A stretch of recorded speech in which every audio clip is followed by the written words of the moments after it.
Hi everybody, it's me, it's Jutta, and for the ones that know me, no worries. For the ones that don't know me, my name is Jutta. I'm a midwife coach and trainer and the founder of the Elements of Birth. Now today I'd like to share just a couple of thoughts with you about the topic of lost and found, and how lost and found and the trust you develop either into yourself, your life and your birth are connected. Now, I'm in Australia right now, even that I also live in Berlin in Germany, but for various reasons I quickly had to travel up to Australia. And sometimes whether you like it or you don't, life can be stressful. So my mom has passed away a few weeks ago. There's many things happening in my life, but nevertheless I hopped on a plane very much in a hurry and I took off to Australia. Now, after 27 hours of a flight and being up for more than 30 hours, I arrived in Sydney and I was all happy and it was all great. But believe it or not, after 30 minutes of my arrival in Australia, I discovered I had just lost my passport and my phone. So you can imagine what that felt like. For a moment, I had these hot flushes running up and down my system, and all I could think was, oh my God, my passport gone, my phone's gone, where am I going to get all this back? So here I was totally exhausted after more than 30 hours, having these hot flushes, and for a moment, a short moment of almost anxiety creeping up.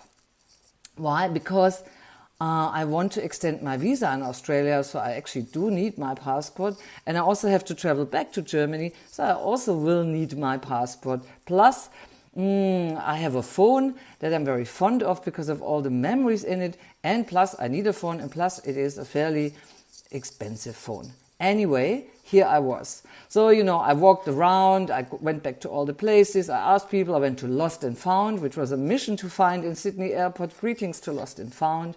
I went to immigration. I did big rounds 3 times thinking, I can't believe that I've just lost everything after I entered the country 30 minutes ago. So it took me more than an hour, 1.5 hours, and I was totally exhausted. And at one stage I thought, right, Jutta, you have to let it go. No matter what you thought, no matter what it is, just let it go. So I sat down, I bought myself something to drink, a sandwich, and I thought, just breathe, focus. Now, as you could think or picture, I could have just gone totally into this state in my head, but I decided to breathe calmly and to remind myself of all the things that I've learned in my life, experienced in my life. So I thought, well, focus, but focus on what you want. And I thought, well, what do I really want? Well, I want someone honest like me to have found my things and to return them to me, and possibly, hopefully, in the next 24 hours. So I got myself to the place where I was staying, locked myself on the internet, sent some messages around, had a good night's sleep, and in the morning watched a little bit of a very beautiful Buddhist Rinpoche to help myself, remind myself on what's going on. That, you have to let it go, because whether I was worrying or not did not change the situation, right? Because either it would come back or it wouldn't. And I thought, well, it's just things, let it go. Anyway, so I went to see my friends. They told me, well, put a function on called Find Your iPhone and so on. It was lunchtime. And my friend had a birthday, so we had a glass of bubbles and celebrated. And then I went back to the place where I was. And I thought to myself, okay, at this point in my life, I should actually spoil myself and give myself a present. And so I did.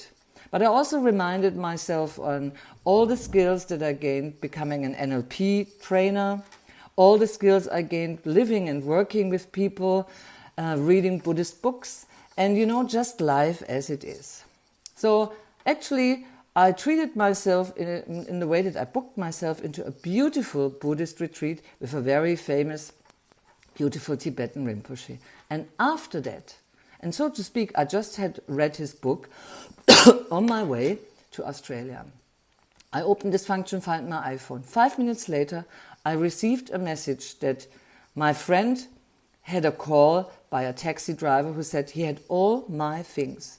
Another 10 minutes later, My friends told me that they went to pick up everything. Everything was there. The man was beautiful, and he'd been just busy working all night long and has had no time to give back my things or return it to the police. And my friends were literally 5 minutes away from where the man was. Now, this is the story I wanted to share with you, because it taught me again that it's good to focus on the outcome that you want, not what you think it might be. Focus on the outcome that you want. See how things are going to happen. See how your birth is going to be. As I saw how my things would somehow, through the universe, the magic, the kindness of people return to me.